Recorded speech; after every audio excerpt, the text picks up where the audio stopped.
بەناوی خوای گەورە و میهرەبان بەڕێزان بەخێراتنتانەکەین یا ڕەبی بەخێر بێن سەر چاوان. ئەمڕۆ پانێڵی دووهەممانە لە پرۆژەی خێزانسازی ئاستەنگ و چارەسەر. خوای گەورە فەرمێ: أعوذ بالله من الشيطان الرجيم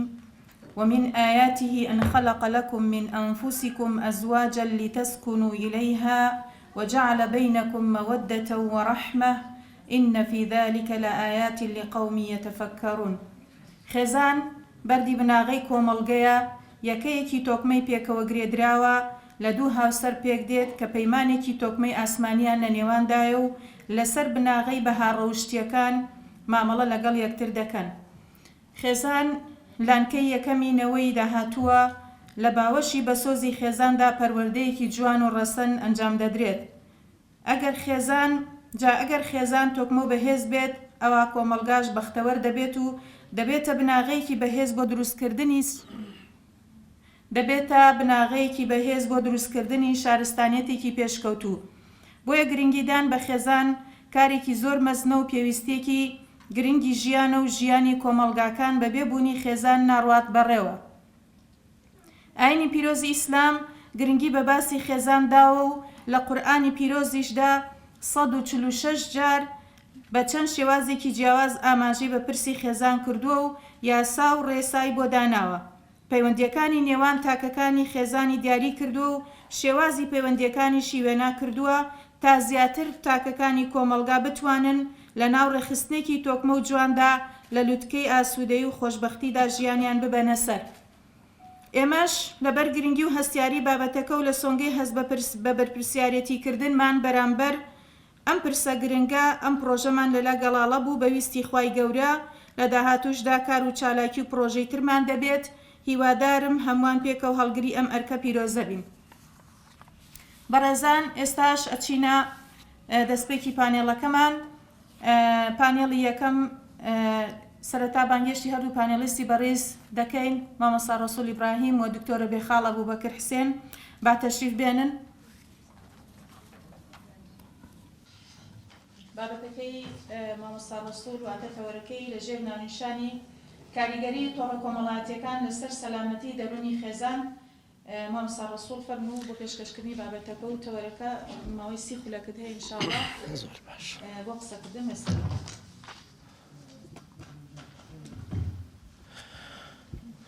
بەناوی خوای گەورەی میهرەبان، سوپاس و ستایش بۆ پەروەردگار،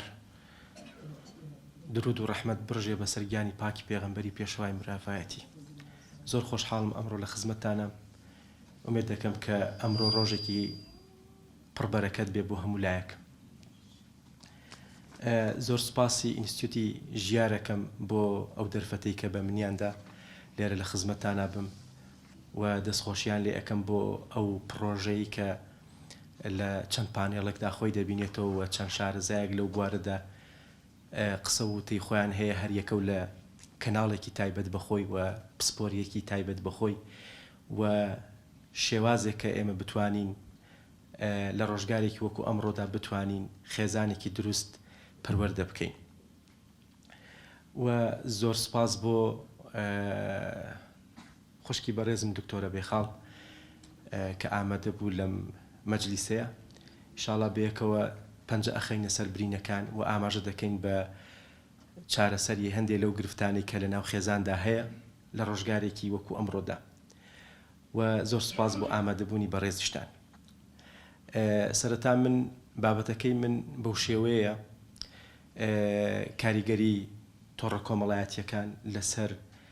لایەنی دەرونی و یان لەسەر لایەنی تەندروستی دەرونی ئەو تاکانی کە لە ناو خێزاندا ئەژین.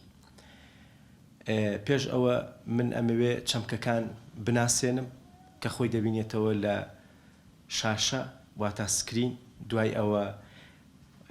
تۆڕە کۆمەڵایەتیەکان چین و دوای ئەوە لایەنی تەندروستی یان دەرون تەندروستی یان سەلامەتی دەرونی چییە و ئەم سێ چەمکە چۆن بەیەکەوە کاریگەری دروست ئەکەن لەسەر تاگ لە ناو خێزاندا. دیارە شاشە یان با بڵین سکرین کە باسی تۆڕە کۆمەڵایەتیەکان دەکەین تۆڕە کۆمەڵایەتیەکان لە ناو شاشەیە ئەبینرێت بەڵام من گەورەتر لە تۆڕە کۆمەڵایەتیەکان دەمەوێت کاریگەری شاشە لەسەر هزر و با بڵین لۆژیکی ئینسان چ کاریگەریەک دروست ئەکا و دوایی ئەو کاریگەریە کە ئینسان وەری ئەگرێت چ تەسیرێکی هەیە لەسەر ڕەفتاری ئینسان و ئەو کۆمونیکیشنی کە هەیەی لەگەڵ دەوروبەریدا جا مناڵە یا خێزانە یاخود ئەگەر فراوانتری بکەین کە سوکاری دەوروبەریەتی. دیارە ئەمڕۆ لە دنیای پێشکەوتوودا سکرین واتە شاشە بۆتە ستایلێکی دانەبراو لە ژیانی ئێمەیە، یعنی لە بچووکترین شتەوە کە سەعاتی زیرەکە هەتاوەکو دەگاتە شاشەیەکی تەلەڤیزۆنی، هەتا لەوە گەورەتر مەسەلەن سینەما کاریگەری دروست ئەکا لەسەر ڕەفتاری ئینسان، چکە ئەوەی کە دەبینرێ دوایی وردە وردە دەبێتە خوڵق و خوڵ لە ئینساندا، دوایی دەبێتە عادەت لە ئینساندا و هەموو پرۆگرامێکیش کە لە شاشەیە ئەبینرێ بە پرۆگرامێک یعنی بەرنامەی بۆ دانراوە بۆ ئەوەی بینەر کاتێکی لەگەڵ بەسەر دەبا بتوانێت ئاوێتەی بێت و ڕنگدانەوەی هەیە لەسەر ڕەفتارەکانی. وەکو وتم ئەمڕۆ هیچ کەسێک ناتوانێت ڕابکات لە شاشەیە، یعنی جاری وا هەیە لە تەمەنی 60 ساڵی خەڵکانێک هەیە کە لەوانەیە ئاستی خوێندەواریشیان بە شێوازێک بێ بەڵام سەیرەکەین چییە؟ بەکاری ئەهێنێ. کاروباری ژیان ئەگەر ئێمە بەکاری نەهێنی بەڕاستی لە ڕۆژگارێکی وەکو ئەمڕۆیە ینی کەم و کورتی دەکەوێتە ناو کاروباری ئێمەیە. دوای ئەوە بەتایبەتی کەسێک کە لە ناو موئەسساتێکا ئیش بکە یان فەرمانبەرێک بێ هەتا ئاگادارکردنەوەیەکیش بێ ناتوانێت، یعنی ئەگەر شاشە بەکار نهێنێ، مۆبایل بەکار نهێنێ، مۆبایلی زیرەک بەکار نهێنرێ، ناتوانێت کاروباری ژیانی ڕۆژانەی وەکو پێویست ناچێ بەڕێوە. دەبینین کە دوای کۆڕۆنا ئەم حاڵەتە بە تەواوەتی جوابی دایەوە، یعنی وای لێ هات کە هەندێک لە ئەوانەی کە لە ناو موئەسساتی پەروەردەیە ئیشەکەن لە ڕەوزەوە هەتاوەکو دەگاتە زانکۆ پێیان وابوو کە ئەم حاڵەتە کە نەخۆشیەکی سەرتاسەری دنیاە وای لێ دێ کە پرۆسەی پەروەردە و فێرکردن لە کار بکەوێ، بەڵام شاشە توانی جوابی ئەم حاڵەتە بداتەوە و خەڵکانێک لە ماڵی خۆی توانیان بەشداری بکەن لە پرۆسەی پەروەردە و وەرگرتنی زانیاری و تا حاڵەت تا حدێک توانی مەسەلەن جێگەی ئەو حزورە بگرێتەوە کە خەڵکی بچێتە ناو کلاسەوە یان بچێتە با بڵین مەدرسەکانەوە قوتابخانەکانەوە دەرس بخوێنە یان زانکۆکانە. بۆیە ڕۆژ بە ڕۆژ تەماشا دەکەین سکرین و شاشە کاریگەری گەورە دروست ئەکا لەسەر مامەڵەی ڕۆژانەی ئێمە، بۆیە ئێمە ناتوانین لەمە ڕابکەین، یعنی دەبێ وەکو ئەوەی وایە کە چۆن خواردن پێویستی ئینسانە وای لێ هاتووە کە ئەمەش ئەگەر بمانەوێت یعنی دوانەکەوین لە خەڵکی یان بە تایبەتی کۆمەڵگەی ئێمە کە وا بکەین کە لەگەڵ ژیارە بڕۆین هاو ئاستی ئەو هاو تەریبی ئەو بڕۆین، دەبێ ئەمە ببێتە بەرنامەیەکی تەواوی ژیانی ئێمە. بۆیە تەماشا دەکەین شاشە وەکو پێویست لە ژیانی ئێمەدا ڕەنگی داوەتەوە و ئەم بینین و ئەم حەز لێبوون و ئەم خولیایەش گومانی تێدانە وردە وردە باگراوندێکی با بڵین بیرکردنەوەی بۆ ئێمە دروست دەکات و ئەو بیرکردنەوەی وردە وردە لەسەر گفتار و لەسەر ڕەفتاری ئینسان ڕەنگ دەداتەوە. گومان تێدانە کاتێک کە ئینسان سەیری شاشە ئەکا خواستێکی دەرونیە، یعنی هەر لە خۆیەوە نییە، ئیلا پێویستیەکی حاجەیەکە کە وەکو خواردن پێویستیەتی. مەسەلەن ئەگەر بتەوێ ئاگا لە دەنگ و باسێک بێ و مەسجێک وەربگری، ئەگەر پەیوەندیەکت هەبێت لەگەڵ دەوروبەردا، بۆیە ئەمە وەکو ئاماژەم پێکرد حاڵەتێکی زۆر زەرورە و حاڵەتێکی زۆر گرنگە لە ژیانی ئێستای ئینساندا. ئەمە وەکو شاشە، لە ناو شاشەیە ئێمە چی ئەبینین؟ ئەوەی کە ئێمە ئەیبینین زیاتر مەسەلەی تۆڕە کۆمەڵایەتیەکانە. تۆڕە کۆمەڵایەتیەکان ئەوەی کە پێی دەوترێت سۆشیال میدیا، واتە وەکو پێناسەکەی ئەگەر پێناسەی سۆشیال میدیا بکەین، یعنی میدیای خەڵک، یعنی میدیای کۆمەڵایەتی، یعنی ئەو میدیایی کە پێشتر میدیایەک هەبوو، میدیای کلاسیک ئەوەی کە ئێستاش هەیە بەڵام وردە وردە خەڵک لەو میدیایە ڕای کردو ئێستا هاتوۆتە ناو میدیای خەڵک میدیای خۆی میدیای خوت میدیای من و هی تۆ هی هەمووان میدیایەک هەبوو پێشتر میدیای ئاڕاستەکراو بوو ئەوەی کە لە تەلەڤیزۆنەکانە دەبیندرێ ئەوەی کە لە ڕادیۆکانە دەبیندرێ ئەوەی کە لە جەریدە و گۆڤار و نازانم مجەلاتە ئەبیندرێ ئەمانە هەمووی میدیای مؤسسەیەک بوون بە شێوازێک پرۆگرام کرابوو کە ئاڕاستەی خەڵکی دەکرد بەڵام ئێستاوان نییە ئێستا من و تۆ دەتوانین تەئسیر دروستکەین لەسەر ئەو بیئەی کە تێیدا دەژین یان ئەو کۆمەڵە خەڵکی کە بە زمانی ئێمە قسە ئەکا کە پێی دەوترێت سۆشیال میدیا کە پێی دەوترێت تۆڕە کۆمەڵایەتیەکان لە وڵاتی ئێمەشا زیاتر فەیسبووکە ئینستاگرامە مثلەن تەلێگرامە و بابەتەکانی تریژ وەکو گۆگڵ کە لە ئیمێڵە دەتوانێت مثلەن ئیرتیباتی مستەقیم و ڕاستەوخۆ دروست بکەین ئەمە وا دەکات کە من ڕاستەوخۆ ئەو بڵاوکراوەی کە هەمە یان ئەو مەسجەی کە هەمە یان ئەو وێنەی کە هەمە یان ئەو ڤیددیۆی کە هەمە بڵاوی کەمەوە کە ئەمە خودی خۆم یعنی باگراوەندی هزر و فکری خۆمەکە لەناو میدیای تایبەتی خۆم بڵاوی دەکەمەوە کە هەمومان دواتر ینی دەکەوینە ژێر کاریگەری کۆمەڵێک کەسایەتی و کۆمەڵێک مؤسساتی تایبەتی کە لەناو تۆڕە کۆمەڵایەتیەکاندا دەیبینی گومانی تێدا نییە تۆڕە کۆمەڵایەتیەکان کۆمەڵێک تایبەتمەندی هەیە یەکێک لەو تایبەتمەندیانەی کە هەیەی ئەوەیە کە تاک تێیدا جەمسەرە چونکە مامەڵی ڕاستەوخۆ لەگەڵ تاک یەکسەر ڕاستەوخۆیە و هیچ کەسێکی تر تێیدا هاوبەش نییە تەنها منم تێیدا ینی ئاڕاستەکەری ئەو میدیای خۆم یان تۆی ئاڕاستەکەری ئەو میدیای خۆی یان ئەو مؤسسەیە کە ئەو مؤسسەی مەسەلەن ئەگەر ئەم مؤسسەیە بە نمونە بێنەوە لە چوارچێوەی ئەمەدا مەسجەکان و فلیمەکان و یان ئەو وێنانەکە بڵاو دەکرێتەوە ئاڕاستەی کۆمەلگا دەکرێتەوە کۆمەلگاوەری دەگرێت و دوای ئەوەی کە لە ناو زهنیدا پرۆسەیشی تەڵکردن و بەراوردکردن یاخود زیاتر تێدا ڕۆچوون لە ناو ئەو بابەتەی کە بینراوە دەبێتە چی دەبێتە حاڵەتێک کە ئەم کەسە وردە وردە دەکەوێتە ژێر تەئسیری بیرکردنەوە قەناعەتوی دنیا هەروەها لە ڕێک چونکە تاک تێیدا جەمسەرە ئەم کەسە زوو دەکەوێتە ژێر کاریگەر و قەناعەتەکانی دەگۆڕێ و بیرکردنەوەکانی دەگۆڕێ و دنیابینینی دەگۆڕێ ینی ئەگەر بەراورد بکەین بە 20 ساڵ لەمەوە پێش یان 25 ساڵ لەمەوە پێش کە میدیا بەو شێوەیە مەسەلەن میدیای خەڵک سۆشیال میدیا نەبوو تۆڕە کۆمەڵایەتیەکان نەبوو ینی ئەمە زیاتر لە ژێر تەئسیری میدیایەکی بینراوی تەلەڤیزۆنێک مەسەلەن کە ئاڕاستەکەرێکی دیاریکراوی هەبوو جایان گروپێک بوو یان حیزبێک بوو یاخود دەوڵەتێک بوو کە لەوانەیە شتێکی تر و بابەتێکی تر ڕوویدا باە ئەسڵەن ئێمە ئاگامان لێی نەبایە ئەگەر لە مەسلحەتی ئەم گروپ و ئەم حیزب و ئەم ڕێکخراوە نەبووە بەڵام ئێستاوان نییە ئێستا من هەر لە سلێمانی لەو گەڕەکە لەو محلێ شتێک ڕووبدا یەکسەر دەتوانم لە تۆڕە کۆمەڵایەتیەکان بڵای بکەمەوە بەڵام کەسێک کە لە میدیای ئاڕاستەکراو کار دەکا ئەو کاتە جەمسەر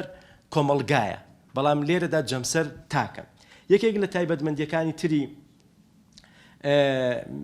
تۆڕە کۆمەڵایەتیەکان بریتیە لەوەی کە تایبەتمەندی ئینسان لە ئینسان دەستێنێتەوە چونکە لەم سەردەمی سۆشیال میدیایە تاگ بەخۆشی نازانت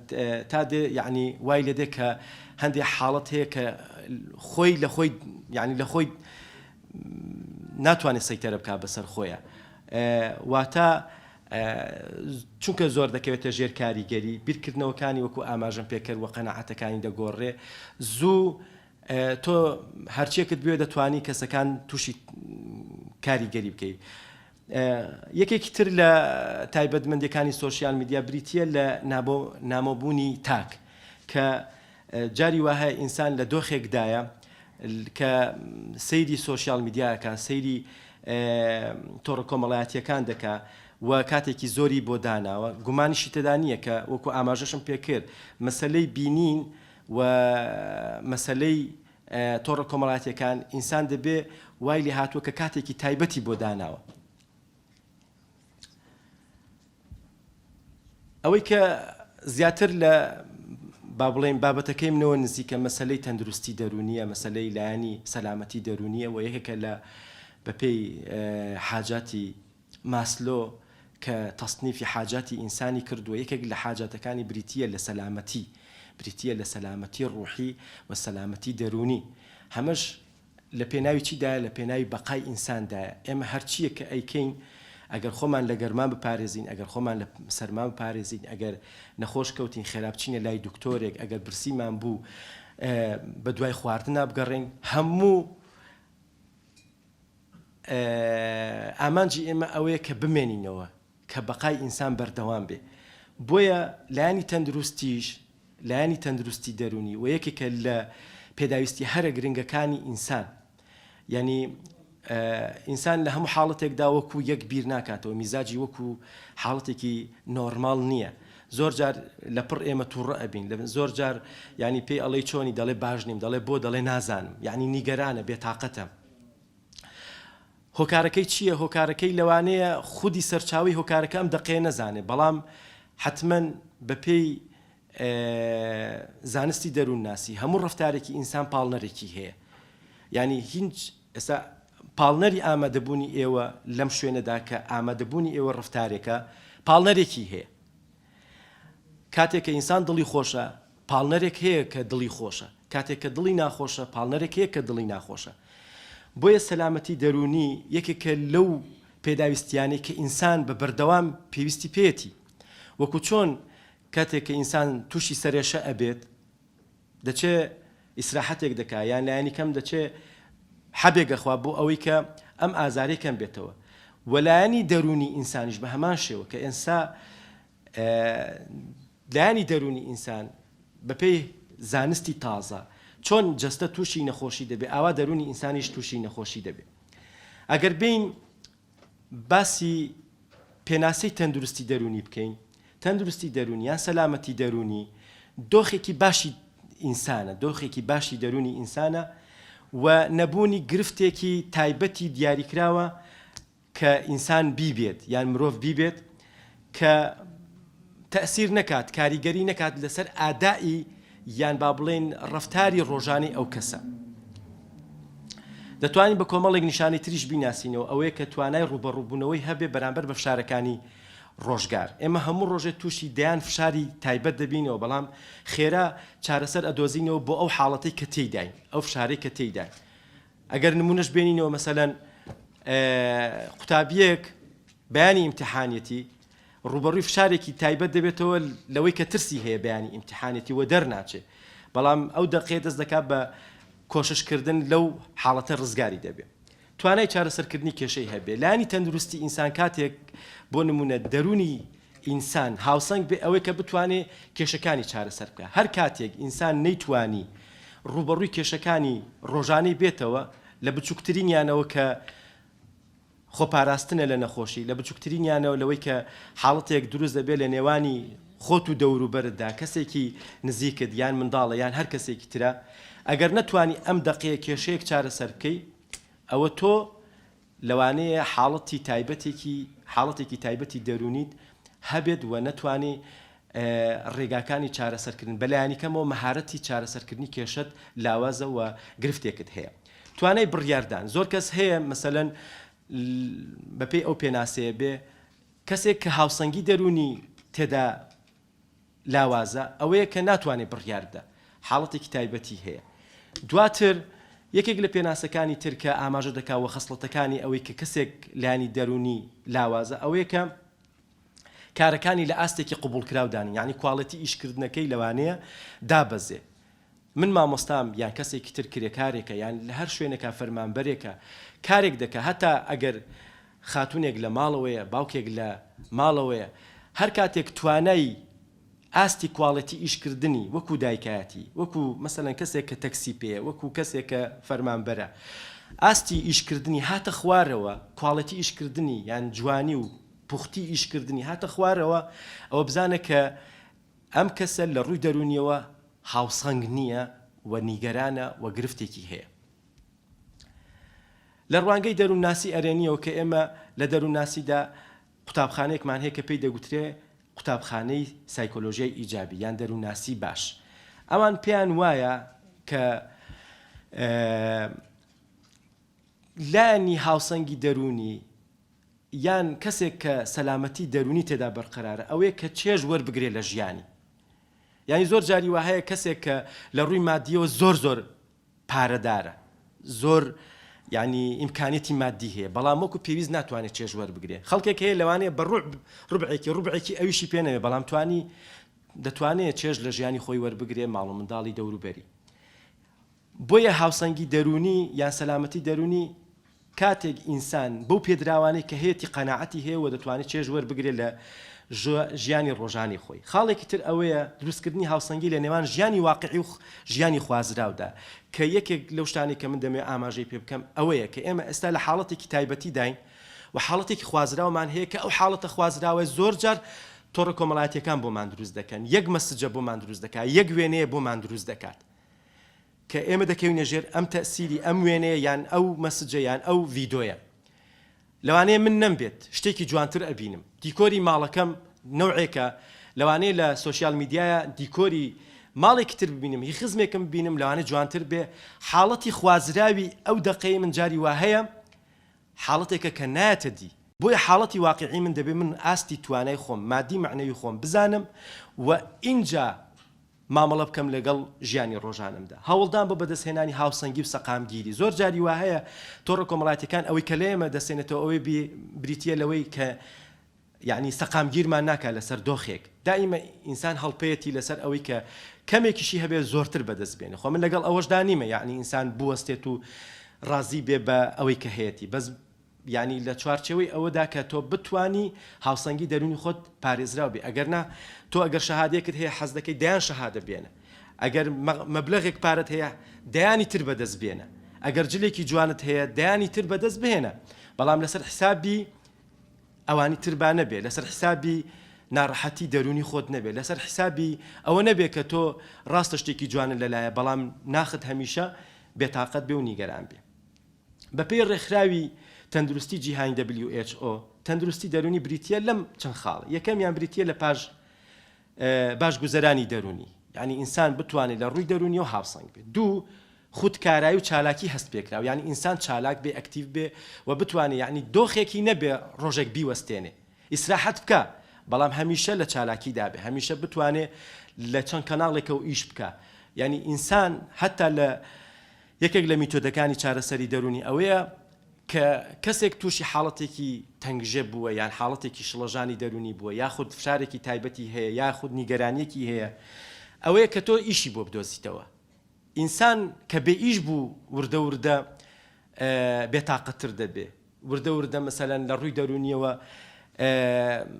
یعنی حاڵەتێک دێتە پێشە هەر لە خۆیەوە تووڕە دەبێ، هەر لە خۆیەوە مەسەلەن شەڕەنگێز ئەبێ، بیر لە شتی خراپەکاتەوە. بۆیە تەنیایی هیچ کاتێک باش نییە. ئینسان کە توانی چالاک بێ، توانی ئەکتیو بێ، ئیتر ئەکتیو بێت لە بوارەکەی خۆیدا، ئەکتیو بێت لە پسپۆریەکەی خۆیدا. بەهێزکردنی وابەستەی نێوان ئەو کەسانی کە لە دەوری و بەریدا دەژی، هەتاوەکو ئینسان بتوانێت لەگەڵ دەوروبەریدا کۆمینیکیشنەکەی بەهێز بێ، پەیوەندیەکەی بەهێز بێ، خاڵی هاوبەش بدۆزێتەوە و لەسەر ئەساسی خاڵی هاوبەش مامەڵە بکە لەگەڵ دەوروبەری، ئەو کەسە لە ڕووی دەرونی و هاوسەنگترە. خود بەدیهێنانی توانا و هزری سۆزداری مرۆڤ دۆستانە، یعنی بەشێکی ڕەهەندی پێکاتی سایکۆلۆژیای ئینسان بریتیە لە هەڵچوونەکانی سۆزیەکەی، ئەوەی کە بەشێکی دانەبراوی ئینسانە. ئەگەر ئەم بەشە نەبێ هیچ مانایەک بۆ ژیان نییە، هیچ مانایەک ژیان بۆ ئێمە هیچ شتێکی نییە، یعنی خۆشیەکان ناخۆشیەکان هیچ تام و چێژێکی نییە. بۆیە بەشێکی ڕەهەندی پێکهێنەری سایکۆلۆژیای ئینسان دوای عەقڵ بریتیە لە ئینفیعالاتی، دوای بریتیە لە ڕەهەندی کە لە سێر ڕەهەند پێک دێ. کاریگەری تۆڕە کۆمەڵایەتیەکان بەشێکی گشتی کە من ئەمڕۆ دەمەوێ، من بەڕاستی بابەتەکەم بۆ سەعاتێک ئامادە کرد بوو، بەڵام ئەم مەسجەم نەبینی بوو، وتیان نیو سەعات دەرفەتت هەیە، ئەگەر بتوانن چەند دەقەیەک کاتم بۆ ئیزافە بکەم بۆ ئەوەی تیشی بخەمە سەر لایەنە کاریگەریەکانی تۆڕە کۆمەڵایەتیەکان لەسەر خێزە. کاریگەری تۆڕە کۆمەڵایەتیەکان بەڕێزان هەر بابەتێکی تەکنەلۆژی کە دێتە ناو ژیانی ئینسان خاڵی نییە لە لایەنی باشی و خاڵی نییە لە لایەنی خراپی، بەڵام ئەوەی کە ئینسان زیاتر هەڵپێی بۆ دەکا، یعنی ئەو پەڕگیریە لە قانون لە ڕێنما لەو ئینسانیەتی کە خوای گەورە وەکو فیترەت پێی داوە کە بریتیە لە پاکیەتی. بۆیە کاتێک کە ئێمە دێنە ناو جیهانی گۆڕاو ئەو تەکنۆلۆژیایی کە هەیە ئێستا دیقەت بدەن لەم دقیقە من قسە ئەەکەم دەیان توێژینەوە مەقالە و بابەتی داهێنرا و دەچێتە ناو ژیانی ئینسانەوە حتا لە بواری پەروەردەیە کە ئێمە پێشتر مناقەشەیەکی کورتمان کرد لە خوارەوە لەگەڵ ئەو مامۆستا بەڕێزانە. یعنی ئێستا پەروەردەی خێزانە، پەروەردەی تاکە، پەروەردەی منداڵە، هەر پەروەردەیەک هەر موئەسساتێکی تریش کە ئامانج و مەبەستی بریتیە لە پەروەردەکردن گۆڕانی بەسەردادی ئەو میتۆدەی کە دوێنێ ئیشی پێ ئەکرا ئەمڕۆ لەوانەیە ئیشی پێ نەکرێت چونکە حەزەکانی ئینسان دەگۆڕێ لەوانەیە ئەو حەزەی کە دوێنێ پەروەردە کارێک لەسەری مثلەن میتۆدێکی بەکاردەهێنا ئەمڕۆ ئەم شێوازە یان ئەو میتۆدە جواب نەداتەوە. بۆیە وەکو عەرزم کردن تۆڕە کۆمەڵایەتیەکان لایانی باشی زۆریان هەیە لەوانە ئاسان گەیشتن و من دەتوانم بە خێرایی بگەمە دوورترین نوقتەی ئەم دنیاە هاوبەشیکردنی ئەزمونونەکان من دەتوانم ئەزمونێکم هەیە تۆش ئەزمونێکت هەیە ئەزمونونەکان لە یەکتری وەربگرین ئیتر ئەزمونونەکانیش وردەورە لە خزمەتی یەکتریدا بەکاربهێنین لە خزمەتی کۆمەڵگەدا بەکاربهێنین سوود وەرگتن لە سەرچاوی هەمە جۆر. من پێویستم بە ئامادەکردنی بابەتێکە یان هەر شتێک ترە دەتوانم تۆڕە کۆمەڵایەتیەکان بەکاربهێنم وەکو سەرچاوە مەعلوماتی حتا وەکو کتێبخانەیە کە دوێنێ ئینسان بۆ سەرچاوەیەک لەوانێت چەندان شار گەڕابێ هەتا کتێبێکی دۆزیوەتەوە هەتا چەندان کتێبخانە گەڕابێ هەتا کتێبێکی دۆزیوەتەوە لە مەقالەیەکە لە تێزێکی دکتۆرایە لە خوێندنە لە هەر بابەتێکا کە ویستویەتی بەکاری بهێنێ لە پەروەردەکردندا بەدەستی بگهێنێ. بەڵام ئەمڕۆ تۆڕە کۆمەڵایەتیەکان بە ئاسانی دەتوانێت هەر پیجی تایبەتی هەیە ئەکاونتی تایبەتی هەیە کە تایبەتە بە پەروەردەکردن بە خێرایی دەتوانین زانیاریەکان وەربگری. ئاگاداربوون لە دنیای گۆڕاو ئێمە لە یەک لەحزەدا هەرچی گۆڕانی سیاسی کۆمەڵایەتی پەروەردەی نازام ئەکادیمی هەموو بوارەکانی ژیان دەتوانین لە یەک لەحزەدا ئاگادار بین. بۆیە دەتوانین ئاگاداری دنیای گۆڕاو بین. بەڵام ئەوەی کە من مەبەستمە زیاتر کاری گەریە نەرێنیەکانی تۆڕە کۆمەڵایەتیەکان. تۆڕە کۆمەڵایەتیەکان بەڕێزان ئافاتێکی گەورەی دروست کردو ئەمڕۆ لە ژیانی ئێمەدا چونکە بەڕاستی تاکی کورد وەکو پێویست ئامادە نەکراوە بۆ ئەو ژیارە بۆ ئەو گۆڕانکاریە. یعنی هەر وتویانە ئەمە بۆ نمونە مەسبەحێکە دەیاڵە مەلە بکە ئەمە مەسەلەن پاسکیلەکە یاڵە سوار بە. بەڵام ماوەیەک بە ممارەسەکردن اینجا کە ئاوتپوتەکەی بینیوە کە لێکەوتەکانی بینیوە اینجا زانیوێتی جاری وا هەیە لەگەڵ ڕێزما یعنی خوشکەکەی دایکەکەی خزم و کەسوکارەکەی براکەی لە دەستداوە اینجا زانیوێتی کە چەند ئەو ئینسانە بەلاڕێدا ڕۆیشتووە بەهۆی چی؟ بەهۆی ناتەندروست بەکارهێنانی ئەم تۆڕە کۆمەڵایەتیە. تۆڕە کۆمەڵایەتیەکان لە ڕووی دەرونیەوە یەکەمین شت کە دروستی دەکات مەسەلەی خەمۆکیە. یعنی یەکێکە لەو ئێستا کە پێی دەوترێت سەرەتانی دەرونی، یعنی یەکێک لەو نەخۆشیانێک کە بڵاوە لەسەر ئاستی هەموو دنیا لە ڕووی نەخۆشیە دەرونیەکان یەکەمین نەخۆشی بریتیە لە نەخۆشی خەمۆکی کە کاریگەری گەورە دروست ئەکا لەسەر چی؟ لەسەر دەرونی ئینسان. وای لە دەکا ئینسان وردە خەمۆک بێ و وردە بە ئاراستەیەک بڕال بەهۆی چیەوە؟ لەوانەیە مەهارەتێک لە مەهارەتەکان لە دەست بدا کە ئاماژەشم پێکرد ئاماژ بریتیە لە مەهارەتی لە دەستدانی چارەسەرکردنی کێشەکان. تۆ ڕوبەڕووی کێشەیەک دەبیتەوە. ئێمە لە دەروون ناسیدا حاڵەتێکمان هەیە هەر میتۆدێکیشە بەکاردەهێنرێ بۆ چارەسەرکردنی دەرونی. ئەویش بریتیە لە چی؟ بریتیە لەوەی کە ئینسان یان حاڵەتەکەی هاوسەنگە یان حاڵەتەکەی نەهاوسەنگە. ئەگەر حاڵەتەکەی هاوسەنگ بێ ئەوە دەتوانێت بڕیار بدات لە چارەسەرکردنی کێشەیە. بەڵام ئەگەر حاڵەتەکەی نەهاوسەنگ بێ مشکیلێکی هەیە لێرە، گرفتێکی هەیە لێرە. گرفتەکەی ئەوەیە کە کاتێک کە گرفتی هەیە نیگەرانە کە پێی دەوترێت نیگەرانی یەکەم. کاتێک کە نەیتوانی بچێتەوە دۆخی هاوسەنگی نیگەرانیەکی تری بەدوادادە کە پێی دەوترێت نیگەرانی دوو. نیگەرانی دوو ئەگەر نەیتوانی چارەسەری بکاو بێتەوە دۆخی نیگەرانیە کە نیگەرانە لەبەرەوەی کە نیگەرانە وردە دەرگایەک دەکاتەوە بەهۆی دەرگای چییە؟ دەرگای خەمۆکیە. زۆر جار ئێمە تەجروبەی خەمۆکیمان کردووە نیمانە لێرە کە تەجروبەی خەمۆکی نەکرد بێ. بەڵام خەمۆکیش سێ ستێپی هەیە، یان خەمۆکی سەرەتایە یان خەمۆکی تقریبا وەسەتە یان خەمۆکی قوڵە کە پێویستی بە عیلاجە. بۆ یەکەمی شت کە وای لێ دەکا ئینسان بەهۆی تۆڕە کۆمەڵایەتیەکانەوە کە گرفتێکی دەرونی بۆ دروست بێ بریتە لە خەمۆکی. دووەمین گرفت بریتە لە کەمی متمانە بەخۆبوون. ئەزان تۆڕە کۆمەڵایەتیەکان یەکێک لەو شتانەی کە ئینسان کاریگەری لەسەر دروستەکە بریتە لەوەی کە متمانەی بەخۆنیە. لەبەر چی؟ لەبەر ئەوەی لەگەڵ بینینی هەزاران وێنەی لەوانەیە وێنەکانیش فۆتۆشۆپ بێ، بشزانی وێنەکە فۆتۆشۆپە، بەڵام تەئسیری نەرێنی هەر لەسەر هەیە. ئێمە ناتوانین مسابقە بکەین لەگەڵ بازارە، بەل لەگەڵ ڕێزمان تەبعاً ئەمە زیاتر لە دایکانە ئەمە لە خوشکانمانە ئەمە دەبین. یعنی یەک لەحزێ یەک مۆدێل ئەبینێ لە ناو هینا لە ناو تۆڕە کۆمەڵایەتیەکان یەکسەر دەکەوێتە ژێر کاریگەری، یەکسەر حەزی ئینسان پاڵی پێوە دەنێت کە بەدەستی بێنێ. یعنی لە وەسائلی ناوماڵە، لە گۆڕینی دیزاین و شکلی پێکاتەی ناوماڵە، یاخود لەو شتانەی کە ڕۆژانە تۆ پێویستت پێێتی. یعنی بەڕێزان من خەڵک لە لای باس کردومە ساڵانە ناتوانێت لەسەر یەک تاقمی قەنەف دابنیشێ ئیلا دەوێ بیگۆڕێ. ئەمە نەخۆشیە. ئەمە وای لێ دێ کە ئینسان وردە وردە قەنەعەتی بەخۆی نەمێنێ، متمانە لە دەست بدات. خاڵێکی تر بریتە لەوەی کە تۆڕە کۆمەڵایەتیەکان وای لێ دەکا کە خێزان مدمین بێ، ئاڵوودە بێت. کاتێک کە ئینسان ئاڵوودە ئەبێت، تەوان کاتێکی دیاریکرای بۆ تەرخان کردووە بە بەردەوامی 4-5 سەعات لەسەر خەتە، وردە وردە چی لێ دێ دوور دەکەوێتەوە لە ئەندامانی خێزانی. لە کاتێکدا ئەم کەسە کەسێکی سەرەکی ناو خێزانە، ئەگەر کوڕی گەورەیە، ئەگەر باوکە، ئەگەر دایکە. جارێ ئەگەر دایکە ئەم خێزانە پێویستی بە دایکە،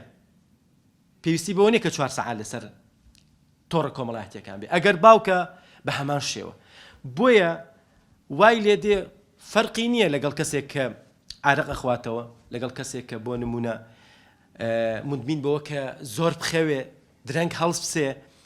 مدمین بووە بەوەی کە یعنی مەشروب خواتەوە، جگەرە بکێشێ. ئەمانە هەمووی ئاڵوودە بوون. هەتا جاری وهەیە ئێمە کاتی خۆی خەڵکمان هەبوو بە 24 سەعات سەیری کەناڵێکی مەسەلەن فلیمی ئەکرد، 24 سەعات ئاڵوودە بوو بە فلیمەوە. ئێستا 24 سەعات ئاڵوودەیە بە چی؟ ئاڵوودەیە بە تۆڕە کۆمەڵایەتیەکانەوە. من تەلەبەم هەیە سەعات 5 بەیانی خەوتووە، چەند سەعاتێک توانای زانەکی، توانای هزری، توانای عەقڵی، توانای فێربوونی دێتە خوارەوە. ئەو کەسە وردە وردە پاڵنەری خوێندنی کەم دەبێ. ئەی بۆ دایکێک، ئەی بۆ باوکێک، باوکایەتی ناتوانێت بکە، دایکایەتی ناتوانێت بکە. ئاگای لە منداڵەکەی نییە لە ژوورەکەی خۆیان چیەکە، ئاگای لە خێزانەکەی لە هاوسەرەکەی نییە. کە من هەمیشە دەڵێم خێزان بۆ یەکتری یعنی دەتوانم بڵێم سەپۆرتی یەکتری ئەکەن لە ژیانی ڕۆژانەیاندا. یعنی مەهماکان ئەگەر کەسەکە لە قیمەی دینداریشدا بێ. یعنی ئێمە ئینسانی وەکووتم لە ڕووی دەرونیەوە بعدێکی ئێمە بعدی هەڵچوونەکانمانە کە دەکەوینە ژێر تەئسیری دەوروبەرمان. تۆڕە کۆمەڵایەتیەکانی ژێکێکە لەو شتانەی کە دنیایەکی فراوانتر دەتوانین ببینین لە تۆڕە کۆمەڵایەتیەکان. بۆیە لە لات غەریب نەبێ کەسێک کە چەند ساڵە وابەستەی مزگەوتە بەڵام لە پڕ دەگۆڕێت. بۆیە ئاڵوودەبوون وای لێ دێ کە زۆر بە خراپی کار لە مێشک دەکە و دەبێتە هۆی سەرنجی بڵاوی کە یەکێک لە نەخۆشیە باوەکانی ئەمڕۆ هەتا لە هەرزەکاراندا بریتیە لە سەرنج بڵاوی. سەرنج بڵاوی یعنی تەرکیزی لە لای کارە ئەسڵیەکەی نییە کە بریتیە لە خوێندن، تەرکیزی لە لای کارە گرنگەکەی نییە کە بریتیە لە کاسپی و لە ژیانی ڕۆژانە. ئەگەر پیاو بێت، ئەگەر سەردار بێ، ئەگەر خێزان بێ و خانمی ماڵەوە بێ، تەئسیری لەسەر یعنی ئیدارەدان و کۆنتڕۆڵکردنی ماڵەوەی نییە. سەیرەکا کچەکەی بەلا ڕێدا ڕۆیشتووە، ئاگاشی لێ نییە، چەند هەتا کار لە کار ترازاوە اینجا بێدار دەبێتەوە. خاڵێکی تر ئەوەیە پوکانەوەی توانای مێشکە. بەڕێزان مێشک پێویستی بە ئیسراحەتە، پێویستی بە سپەیسێکە کە تۆ لە نێوانی ماندووکردنێکی لە ڕات دەبەدەر. بە تایبەتی کە مێشک یەکێک لە فرمانەکانی بریتیە لە کۆمەڵێک ڕژێن کە هاوسەنگی جەستەیی لە ڕووی بایۆلۆجی و دەرونی ئینسان ڕێک دەخات. هەندێکیان لە کاتی خەوا ڕێکی ئەخان، یعنی ڕژێنەکان زیاتر لە کاتی خەوا دەڕژێن بۆ ئەوەی ئەو کەسە دووبارە ئەپدەیت بێتەوە بۆ ڕۆژی داهاتوو بۆ ئەوی کار بکات. دابەزینی کواڵەتی کار ڕۆژانە کاتێک کە ئێمە 24 سەعات وەکووتم نمونەشم بە تەلەبەیەکی خۆمیان ئەوەی کە من لەو فەزایەدا زیاتر ئیشەکەم یعنی 24 ساعت لە 24 ساعتان نزیکەی 15 ساعت لەسەر ئینتەرنێتە ئیتر خوازانێت چی ئەبینێ بۆ معلوماتان یەک وێنە فۆتۆگرافی مانای 1000 وشەی هەیە یعنی تۆ یەک وێنە ببینی 1000 مەسجی دەتوانین لەسەر بنووسی ئەگەر ڤیدۆیەک ببینی ئەگەر ڤیدۆیەکی نەشیاو ببینی تەسیراتێکی گەورە دروست دەکات لەسەر میمۆری ئێمە لەسەر ئەو یادگەی کە ئێمە هەمانە یعنی یەک لەحزە یەک لەقتە یەک شکڵی بینینی شتێکی نەخوازراو هەزاران زانیاری ناو خانەکانی زانیاری مێشکی ئینسان دەسڕێتەوە بۆیە وتویانە نەزەرکردن بۆ نمونە خراپە بۆ لەبەرەوەی تەسیری هەیە لەسەر ئەبزانام هینێکی ڕووداوێکی ئیمامی شافعی هەیە کە قورئانی لەبیر چۆتەوە بەهۆی نەزارێکەوە یان قوتابیەکی ئیمامی شافعی ئەگەر هەڵە بم بۆم ڕاستکەنەوە داوای لێبوردنەکەم خاڵێکی تر کە تۆڕە کۆمەڵاتیەکان کاریگەری هەیە لەسەر ئەو بیئەی کە پێی دەوترێ خێزان لەناوبردنی پەیوەندی کۆمەڵایەتیە بەڕێزان ینی وای لێدێ کە لەلایەکەوە ئێمە دەتوانین پەیوەندی دوورمەدا دروست بکەین بەڵام یەکێک لە زانە دەرووناسەکان ئەڵێ کاتێک کە ئێمە یەک پەیوەندی دروست ئەەکەین یەک پەیوەندی دروست ئەەکەین هەزاران یەک پەیوەندی دوور دروست ئەەکەین هەزاران پەیوەندی نزیک لە دەست ئەدەین چونکە تۆ چ کاتێک دەتوانی پەیوەندیەکی دوور دروست بکەی بەلایانی کەمەوە تۆ دەبێت زمانەکە بزانی بە تایبەتی ئەمڕۆ زمانزانی یەکێکە لەو بابەتە گرنگانی کە لە تۆڕە کۆمەڵایەتیەکاندا بە تایبەتی خەڵکی ئێمە بە تایبەتی منداڵەکانمان کە زۆر زۆر گرنگە بەڕاستی ئاگامان لێیان بێ چونکە منداڵی ئێستای ئێمە هەمووی زمان نەزانێ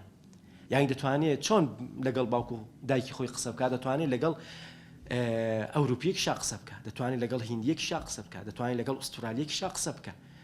بۆیە لالاتان نامۆ نەبێ و هەر ڕوشی داوە یعنی خەڵکێک کە لێرە بووە زەواجی کردووە لە ئەوروپا خەڵکێک کە لە ئەوروپا بووە زەواجی کردووە لێرە بەهۆی چیەوە بەهۆی ئەوەی کە دەتوانێت دوورترین پەیوەندی ئەگەر خاڵێکی دووریش بێت دەتوانین درستی بکە بەڵام یەکێک لەو لایەنە خراپیانێک کە تۆڕە کۆمەڵایەتیەکان دروستی دەکات لەسەر خێزان بریتیە لەوەی کە خێزان وردە وردە دوور ئەکەوێتەوە و لە خاڵ یەکەمیشمان باسم کرد کە تۆ کاتێکی تایبەت دادەنەی بۆ ئەوەی کە لە تۆڕە کۆمەڵایەتیەکانی ببێ بەسەر لەسەر حیسابی منداڵەکەت کە پێویستی بە تۆی ئاڕاستەی بکەیت لەسەر حیسابی ئەوەی کە خێزانەکەت پێویستی پێ قسەی لەگەڵ بکەی گفتوگۆی لەگەڵ بکەی و ئوموری ژیانی ئەو ڕۆژەی لەگەڵ تاوتوێ بکەی و ئەگەر گرفتێک هەیە گرفتەکەی لەگەڵ چارەسەر بکەی بۆیە وردە وردە شتە بچووکەکان گەورە دەبن هەتا ئاخیری وای لێدێ کە هەم باوکەکە دەڵێ من ئەم هاوسەرم ناوێت جاری وای هاوسەرەکە دەڵێ من ئەم پیاوەم ناوێت لەبەرچی لەبەرەوەی کە لەوانەیە گرفتەکە گرفتێکی زۆریش بچووک بێ یەکێک لەو بابەتانی کە بەڕاستی ینی گرفت و کاریگەری گەورە دروست دەکەن لەسەر خێزان بریتیە لە کۆمنتی هێرشکردنە سەر یعنی ئەمە چەند خەڵکمان بینیوە بۆیان باس کردوینە بە تایبەتی ئێمە کە ڕوبەڕووی ئەم حاڵەتانە دەبینەوە کچێک بۆ نمونە بەهۆی هەڵەیەکەوە کەوتۆتە نێو هێرشکردنە سەر لەلایەنی کەسێک کە لەناو تۆڕە کۆمەڵایەتیەکاندا بەکاری هێناوە وابزانم هەڵە نەبێتم لە یەکێک بوو لەو کەناڵە ئاسمانیانی کە هەیە باسی کەسێکی کرد کە خەڵکی سلێمانیە چەند تۆڕێکیان پێکهێناوە لەوەی کە مثلەن وێنەی خۆی پیشانی وێنەی خۆی بنێرێ وردە وردە ئەو وێنەیە بەکار بهێنێ و ئەمە تقریبا قیسە و چیرۆکی زۆری لەسرە خۆشبەختانە گەیشتبوون دەستی پۆلیس یعنی جاری وا هەیە ئافرەتەکە یەک هەڵە ئەکا یان پیاوەکە یەک هەڵە ئەکا بەدەیان ملیۆن دۆلاریش دەبێ بدا اینجا حیا و شەرەفی دەکەوێتە ژێر مەترسیەوە بۆ یەکێک لەو شتانێک کە تۆڕە کۆمەڵایەتیەکان لە ڕووی لایەنە خراپەکەی کە بەکار دەهێنرێ بریتیە لەوەی کە دائیمە ئینسان معڕەزە بۆی کە هێرشی بکرێتە سەرێ یعنی یەک لەحظە کە تۆ هەڵەیە بکەی دوایی بەکار دەهێنرێتەوە دژی تۆ و ئێمە دەزانی کە لە وڵاتەدا هەموو مەسئولێک لە وڵاتەدا کەیسی لەسرە یەکێک لەو شتانی کە هەیە لە ڕێگەی تۆڕە کۆمەڵایەتیەکانەوەیە من ئەمە بەسەر خۆم هاتووە یعنی واقعێکە بەسەر خۆم هاتووە لە سەفەر بووم ئەگەڕامەوە یەک نامم بۆ هات لە تەلگرافەوە نامەکە وتی ئەگەر دەتەوێت مەسەلەن ئەو بابەتە ببینی بابەتێکی پەروەردەیی بوو کلیک بکە لەسەر ئەم سایتە کە کلیکم کرد یەکسەر من هاکرام نەشم زانی کە هاکراوە خێزام تەلەفۆنی بۆ کردن تقریبا 2.5 ساعت وتی لەکوێ وتمەوە خەریکە دەگەمە پیرانشار من لە تەبرێزەوە ئەگەڕامەوە سیارەشم لەسەر مەرزدانا بوو لە حاجی ئۆمەران وتی لە هەر کوێکی ئێستا دابەزە وتم بۆ وتی پێت ئەڵم دابەزە وتم آخر من لە تەکسی دامە و لە پێشەوە دو سەرکەوتم 3 نەفەری ترم لەگەڵدایە کچێکم ناوی نیگایە طبعا یەکسەر هاتبووە ناو ئەکاونتەکەی من تەلەگرامەوە لەگەڵ کچەکەمە پەیوەندی دروست کردبوو لەگەڵ ئەو لە ئیرتیباتدایە لە پەیوەندیدایە لەگەڵ منیش لە ئیرتیباتدایە و لە پەیوەندیدایە زۆر باش کارگەیشتە ئەوەی وتی تۆ دابەزە وتم آخر منەوە 10 دقیقە ئەگەمە شوێنی خۆم طبعا گەیشتمە شوێنی خۆم و یەکسەر جیابمەوە چوومە سەر مەرز و هیچ مشکلام نەبوو هاتمە ئەو دیوتم چی بووە وتی وەڵا ئەوە نامەکانێتی سکرینی کرد یعنی یەکسەر ڕسمی بە سکرین گرت و بۆی ناردم کە وتویەوە باو کرد ئێستا لە پیرانشار دادەبەزێ لە تەکسیەک ئەوە من ئاگای لە هەموو ئەو پەیوەندیانە بوو کە من لەگەڵ کچەکەم وتمەوە من ئێستا لە پیرانشارم ئەو خەریکە دەگەمەوە تۆزێکتر دەگەمە حاجی ئۆمەران ئەمەشی بەکارهێنا بوو بۆ ئەوەی چی بکە بۆ ئەوەی کە ماڵی ئێمە بکاتە ژێر مەسەلەن پاڵە پستۆ و شارێکەوە ینی بۆیە جاری وا هەیە یەک لەحزە کە تۆ بۆیە هەمیشە مەسەلەن ئەگەر خۆشەویستترین کەسیشتە شتێک ئەگەر زۆر لی دڵنیانەبی کلیکی لەسەر مەکە چونکە ئەو کاتە تۆ بە تایبەتی فەزای مەجازی ئەوەی کە پێی دەوتێت تۆڕە کۆمەڵایەتیەکان هەمیشە قابلی ئەوەیە کە هاک بکرێ و بچێتە ناو ئەکاونتەکەیەوە و ئەو پلتفۆرمی کە تۆ هەتا یان بەشداری تێیدا بکەوێتە دەستی کەسێکی ترەوە هیوادارم بابەتەکانم بابەتێکی سود بەخش بوو بۆ هەموو لایەک بەنای خۆی بەخشندەی میهرەبان سپاس و ستایش بۆ خۆی میهرەبان کە دەرفەتیان لە خزمەت خوشک و برایان و مامۆستایانی بەڕێزی خۆم دابم درود و سەلام بۆ گیانی پاکی پێغەمبەری پێشەوە عەلەیهی سەڵات وەسەلام هەموو شوێنکەوتانی هەتا ڕۆژی دوایی زۆر سپاس بۆ ئینستیتیوتی ژیار بۆ بەڕێوەبردنی ئەم پرۆژە گرنگاوە بۆ جەنابی خوشکە نەرمین و خوشک و برایانی هاوکاری بۆ بەڕێوەبردن و سەرپەرشتیکردنی ئەم پرۆژە گرنگە کە هیوادارم ئینشاڵڵا ئێمەش وەکو بەشدارێک لەم پرۆژەیە بتوانین سوودێک بە بەشداربوانی ئەم پرۆژەیە بگەێنین دیارە بابەتەکەی من باس لە دەرهاویشتەکانی ئەیدۆلۆژیای جەندەرە لەسەر خێزان بۆ ئەوی کاتەکە چونکە سنووردارە بابەتەکە مەکەم بە 3 تەوەرەوە یەکەم تێڕوانینی ئایدۆلۆژیای جەندەر بۆ خێزان ئایدۆلۆژیای جەندەر چۆن سەیری خێزانەکە خاڵی دووهەم کاریگەری چۆڕشی تەکنەلۆژیا ئەوەی کە جەنای مامۆستا ئاماژەی بیا لەسەر بڵاوکردنەوەی چەمکە جێندەریەکان و نێشتنی تایبەتبەندی کللتوری خاڵی سێم چۆنێتی ڕوبەڕووبوونەوەی ئەم ئایدۆلۆژیای و کەمکردنەوەی ئاسەوارە نەریێنەکانی واتە ڕێگا چارەکان ئێمە چی بکەین بۆی ڕوبەڕووی ئەم ئایدۆلۆژیا نامۆیە بە کللتور و ئاین و بەهاکانی نەتەوەی خۆمان چۆن ڕوبەڕووی بینەوە سەبارەت بە تەوەری یەکەم دیارە ئێمە ئەزانین کە لەوانەیە جەنابیشتان کەم تا زۆر گوێتان لە یا خوێندوتانەتەوە بێگومان شارەزا بوون لەم بواری کە ئێستا وەکو پێڵنگ ئیمپریالیزمی کللتوری هەموو جیهانی گرتوۆتەوە نەک تەنها وڵاتی ئێمە مەسەلەی ئایدۆلۆژیای جەندەر کە خۆی دەرهاویشتەی بزودنەوەی ڕەوتی فێمینیزمە کە فێمینیزم لە سەرەتاوە بەڕاستی بۆ ئەمە دروست نەبوو ئەو بزودنەوەی ژنان کە لە 1940 تا لە وڵاتانی ڕۆژئاوا لە کللتوری ڕۆژئاوا زادی کللتوری ڕۆژئاوایە بە چەندین شەپۆل و ڕەوت و ئەو فەلسەفە ڕێباز و قوتابخانە فکریانەی کە فکری ڕۆژئاوای پێکهێناوە هەمووی کاریگەری لەسەر ڕەوتی فێمینیزم هەبووە لەوانە داریۆنیزم فرۆیدیزم مارکسیزم لیبرالیزم ڕادیکالیزم ئەم هەموو هەروەها چێژگەرایی تاگەرایی ئەمانە هەمووی کاریگەری هەبوو هەتا گەشت بەوەی کە لە بزوتنەوەیەکی ڕەواوە بۆ مافەکانی ژنان کە داوای مافی کرێی یەکسان و مافی دەنگدان و مافی خوێندن و ئەمانەیانە کرد سەر بکێشێ بۆ ئەوەی سەری لە ئایدۆلۆژیای جەندەرەوە دەربچێت یعنی ئەو ستایڵە لە ژیان کە ئێستا لە وڵاتانی ڕۆژئاوا پیادە ئەکرێ وەکو ئیمپریالیزمێکی کللتوری ئەیانەیە بیسەپێنن بەسەر هەموو کۆمەڵگەکانی ترا ئەویش لە ڕێی ئەو پەیمانگامە و ڕێکەوتنامە و بەرنامە و پلتفۆرم و پرۆگرامانەی کە بەداخەوە توانی بڵێن نەتەوەی گرتووەکانیش تەبەنی کردووە لە ڕێی ئەوانە ئەیانەوە بیسەپێنن بێگومان ئەم قوتابخانانەی باسمان کرد ئەمڕۆتە فکریانە هەمووی کاریگەری هەبوو بۆ ئەوەی کە بسوتنەوەی فێمینیزم بەتایبەت فێمینیزمی جەندەری کە ڕەوتێکە لە فێمینیزم نەک هەموو فێمینیزمی ڕەوتێکە لە فێمینیزم چۆن سەیری خێزانەکە بۆ نمونە فەلسفەی مارکسیزم کاریگەری هەبوو لەسەر تێڕوانینی ئەوان بۆ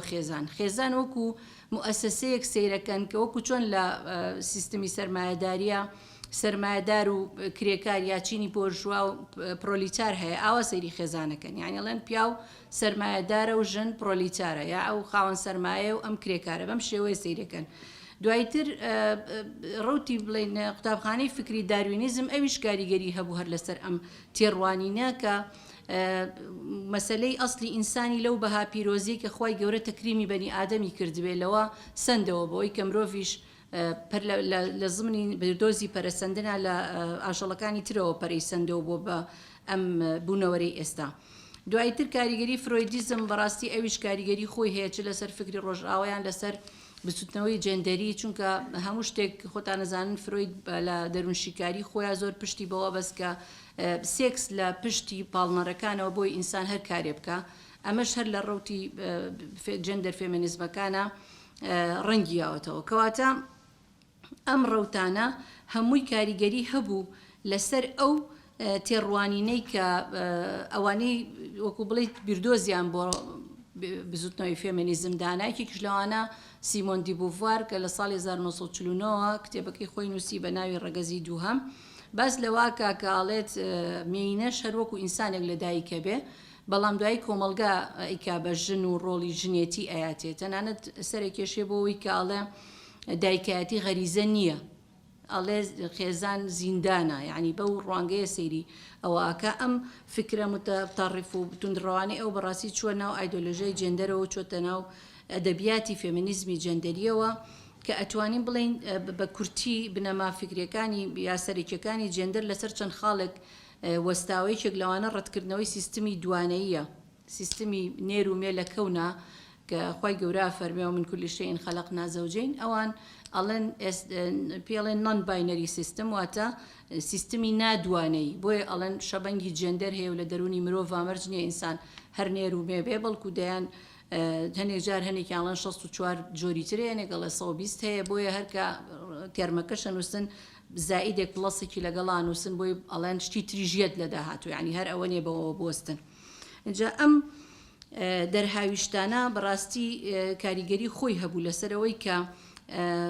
جێندەر ئایدۆلۆژیای جەندەر چۆن سێری خێزان بکە خاڵی دوم ڕەتکردنەوەی فترەتی ئینسانە ڕەتکردنیەوەی فترەتی مرۆڤ کە نێر بێیامێ هەر ئەو فترەتەی کە خوای گەورە لە مناڵیەوە هەر لە ساتی لە دایک بوونەوە نێر و مێی لەسەر خەلق کردووە کە خۆشی کە لە ئاەتی پیرۆزی یا ئەیها الناس إنا خلقناكم من ذكر وأنثى وجعلناكم شعوبا وقبائل لتعارفوا إن أكرمكم عند الله أتقاكم إن أكرمكم عند الله أتقاكم بس راوتو خلقناكم من ذكر وأنثى براستي بيوانه وتفضيل بيواني چاکی و خراپی لای خوای گەورە چییە پارێزکاریە و چاکبوون و باشبوون و زۆرترین خزمەتکردنی خەڵکە نەک ئەوەی نێرێنەی بێیامینە بێیان هەر چەمکێکی تر بێیان نەتەوە بێ بۆ نمونە عرق بێ ڕیز بێ هەرچی بێ ڕەنگی پێست بێ ئەمانە لای خوای گەورە وەک ئەزانین بەهایەکی نییە بەڵام ئەمان یەن ئەم سیستما ڕەتەکەنەوە ئەو فترەتەش کە نێر و مێ لەسەری غەلق بوون بە تایبەتی مەسەلەی غەریزەی دایکایەتی ئەڵێن پیا و کۆمەلگە بۆ ئافرەتیان دروست کردووە خۆی لە ئەساسا بۆ شێوەیە نییە هەر بۆیە ئەم چەمکە توندڕە و توند ئاژویانە چووە ناو دۆکیۆمنتەکانی UN-ەوە هەتا گەشتە ئەوەی بە گوێرەی راپۆرت و بڵین بڵاوکراوەکانی UN خێزان دابەشەکە بۆ 12 جۆر و شێوە یعنی جگە لەم جۆرە خێزانێکی خۆمان نەزانین لە ژن و پیاوێک و مناڵەکان پێگەیا لانیکەم لە نێرونمەیەک پێک دێن بە عەقدێکی شەرعی ئەوەی کە لای خۆمان ئێمە بەرگێکی پیرۆزی هەیە هەر تا قیامەتی ژەبێ ئەو پیرۆزی بمێنێت چونکە ئەگەر ئەوەی نەمێنێ وەکو ئەوی لەیەکە ئێستا لە ڕۆژئاوا بەداخەوە سەری بۆ کێشاوە ئەو 12 جۆرە یعنی چەند شێوازێک لە خۆگرێ لەوانە یەک ڕەگەز یان ژن و پیاوێک بەبێ زەواج بەیەکەوە یان ژنان لەگەڵ ئەو مناڵانەی کە ئیتر یەنە دنیاوە ئیتریان لە وەکو بڵێ لە باربردنیان بۆی ڕەوایەتی پیاوە بۆ ئەو مەسائلانە یان هەر ژنێک خۆی سەرپەرشتی زۆر جۆری هەیە بەڕاستی هەندێک جۆری ئەوەندە قێزەوە ئینسان ناتوانێت بەم شێوەیە باسی بکە. خاڵی سێهەم ئەوەیە لە بنەماک فکرەکانی جەندەر کە نێر و مێ هەمیشە لە سیراعن، هەمیشە لە ئاڵنگاریان، یعنی باس لە تەبایی خێزان نییە، باس لەوە نییە، باس لە ندیەتە، نەک ئەو مەوەدە و ڕەحمەی کە ئێمە ئەزانی خۆی گەورە نێرومی بۆچی خەلق کردو و لە هەمان نەفس خەڵقی کردوون لتەسکون و ئیلەیها. بەڕاستی مەسەلەی دڵ ئارامی و دەروون دروستی و تەندروستی و ئەوانە بۆ هەردوو لە مەسەلەی خێزانایە. ئەمە وەکو تەوەری یەکەم بە کورتی ئەتوانم بڵێم جەندەر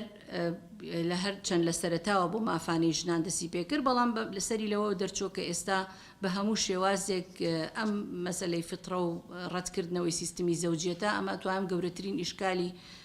ئایدۆلۆژیای جەندەرە لەم سەردەمەیە. تەوەری دووهەم کاریگەری شۆڕشی تەکنۆلۆژیا چی بوو لەسەر بڵاوکردنەوەی چەمکە جێندەریەکان. ئێستا ئێمە بمانەوە نەمانەوە وەکو مامۆساژ ئاماژەی پێەیە لە ڕێی تەکنەلۆژیا هەموو شتێکێتە ناو مۆبایلەکەمانەوە، یعنی ئەگەر هەندێک جار بە دوای شیانەگەڕی خۆی هەر وەکو ڕیکلام و وەکو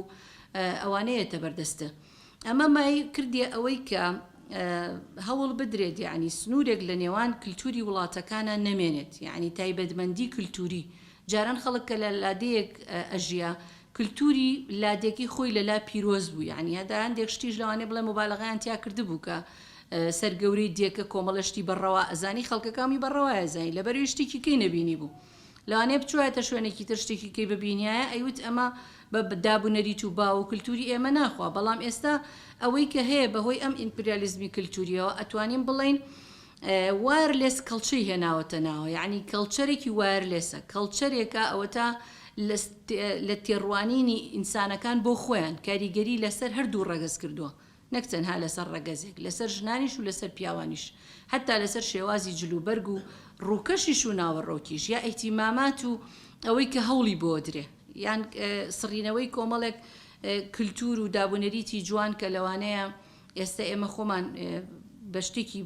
نەزانین بەڵام وردە، ینی مەسلەی گۆڕانکاری کللتوری زۆر هێواشە، بەڵام کە ڕوویدا گەڕانەوە بۆی قورسە، گەڕانەوە بۆ ئەوەی پێشوو زۆر قورسە. لەبەرەوە بێمە چەند بتوانین پارێزگاری لە کللتوری ئاینی و نەتەوەی خۆمان بکەین، ئەگەر ناوەکو کوردیش لە ژێی هەڕەشایی، چونکە تۆ گەر مناڵەکان نەتوان بە کوردی قسە بکەن کە یەکەم سمبولی نەتەوە زمانە، ئیتر تۆ بە چی بڵێ من کوردم؟ یعنی ئەو شۆڕشە تەکنەلۆژی کە هەیە ئێمە دژی ئەوە نین کە هەمووان چەندین زمانی تر بزانین، بەڵام بە پاراستنی کللتوری خۆمان، بە پاراستنی تایبەتمەندی خۆمان، بە نەتوانەوە لە کللتوری ترە. ئێستا ئەوەی کە شانازیە بۆ هەندێک لە دایکان و باوکانی ئێرە ئەوەیە کە مناڵەکەی توانێت بە ئینگلیزی قسە بکە، باشە با بە ئینگلیزی قسە بکە، بەڵام کوردیەکەی بیر نەچێتەوە، کوردیەکە نەخاتە جێ، ئینگلیزیەکە نەخاتە جێ زمانی دایک. زمانی دایک بەهرە و نیعمەتێکی خوای گەورەیە، ومن ئاياتی خوای گەورە بە ئاەتی خۆی باسی اختلاف و ئەلسینە و ئەلوانمانەکە. ئێمە بۆچی بەدەستی خۆمان زمانی خۆمان بسڕینەوە؟ یعنی ئەوە شانازینێک کە خەڵک بتوانێت بە ئینگلیزی قسە بکە، بەڵام نەتوانێت بەڕەوانی زمانی دایکی خۆی بخوێنێتەوە بنووسێ، چونکە تۆ لە کللتوری خۆت دا ئەبڕی. ئەو مناڵە کە نازانێ لە زمانی دایک نازانێت، دوایی نازانێت حەڵاڵ و حرام چییە، تۆ پێی بڵێ فڵانشت حەڵاڵە یا حرامە، ئەم چەمکانە کۆمەڵە چەمک هەیە لە ناو کللتوری ئینگلیزانیە. هەندێک شتیش لای ئەوان هەیە کە لای ئێمە نییە، کە تۆ نازانی چۆن تیگەێنی، نازانی چۆن بۆ شیکەیتەوە، ئەسڵەن پرسیارە لێ بکە لەبەرەوەی تۆ ئیلمامێکت بۆ مۆزوعانیە نازانی چۆن بۆی شی بکەیتەوە. لەبەرەوە توانین بڵین ئەم وایرلێس کەڵچەیە، ئەم کللتورە بهێنا چۆڵی وایرلێسە وای کردو کۆمەڵێک شت بێتە ناو کللتوری ئێمەشەوە، لە لاساییکردنەوەی هەڵسوکەوتەکان لە ڕواڵەت و ناوەڕۆکە، هەتا لە مەسایل لە کۆمەڵایەتیەکانە نەمانی تایبەتمەندی تاکە کەسی، یعنی ئەم سۆشیال میدیا و ئەمانە وای کردووە هەندێک جار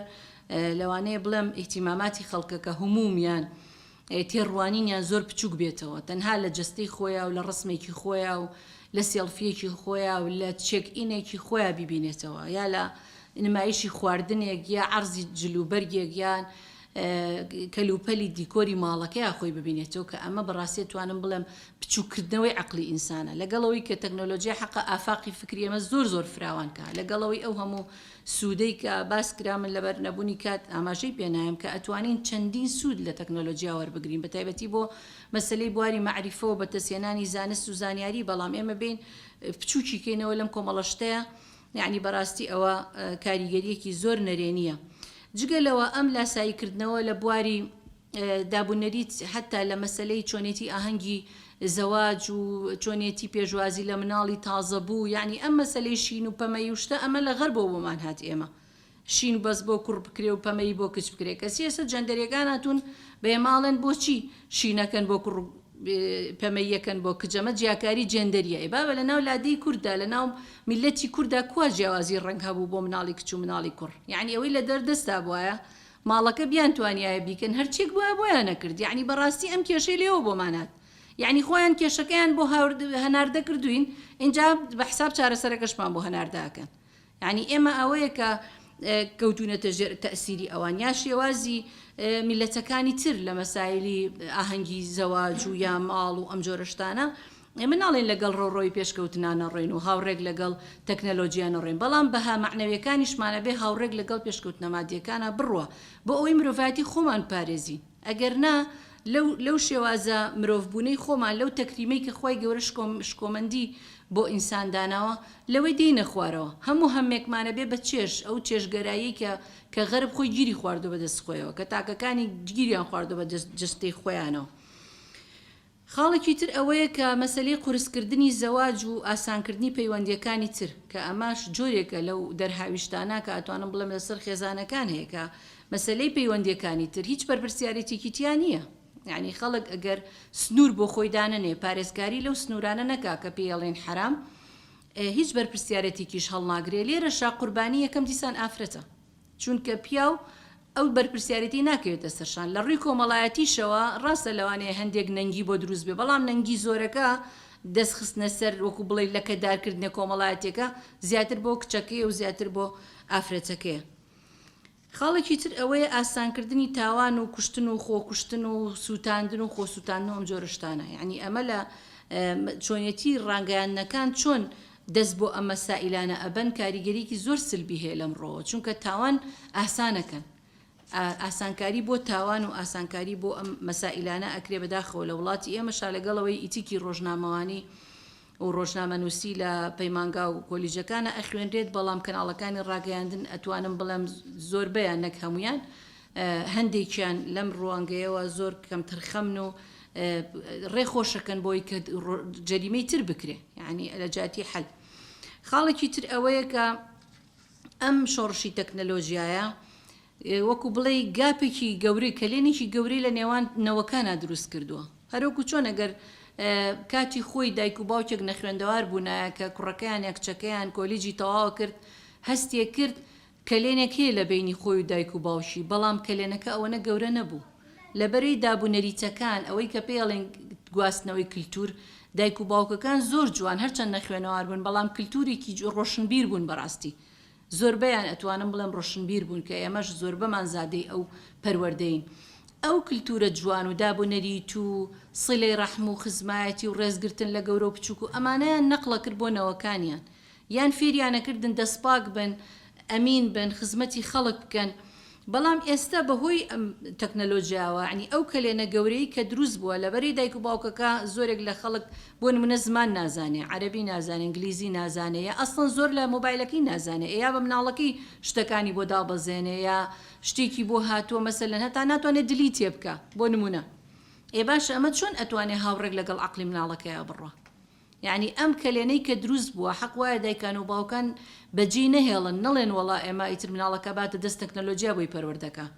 یا بیاتە دەست هاوڕێکانی خۆی چیەکە بیکە، یعنی ئەم دروستبوونی ئەم کەلێنە بەڕاستی شتێکی وەکو بڵێ نەرێنی زۆر گەورەیە کە حەق وایە دایکان و باوکان ئەگەر خۆشیان هۆشیار نەبن بچنە خولەوە بخوێننەوە یان گوێ لەو سکۆڕ و سیمینار و بابەتانە بگرن کە بزانن چۆن مامەڵەی دروست لەگەڵ مناڵەکانیان بکەن. ئەوە کوتەوەرەی دووهەم کوتەوەرەی سێهەم کە کاتێکی زۆرتر بەڕاستی من بۆ تەرخان کردووە چۆنێتی ڕوبەڕووبوونەوەی ئەم ئایدۆلۆژیای و کەمکردنەوەی ئاسەوارەکانی، چونکە ئەم شەپۆلە یعنی ئێمە بمانەوە نەمانەوێت هاتووە و بەردەوامیشە لە هاتن. ئەگەر تۆ لای خۆتەوە کتێبێک لەسەر جەندەر ناخوێنیتەوە یا گوێی بۆ ناگری یا ئاڵی وەڵا شتێکی هەڵەیە بۆ هەیە کۆمەڵێک کەسی تر بکەونە ژێر تەسیری. اینجا بەڕاستی ئەم کەوتنە ژێر کاریگەریە کە تەکنۆلۆژیاش ئەمە ئێستا ئەمەی زۆر ئاسان کردووە بەدەیان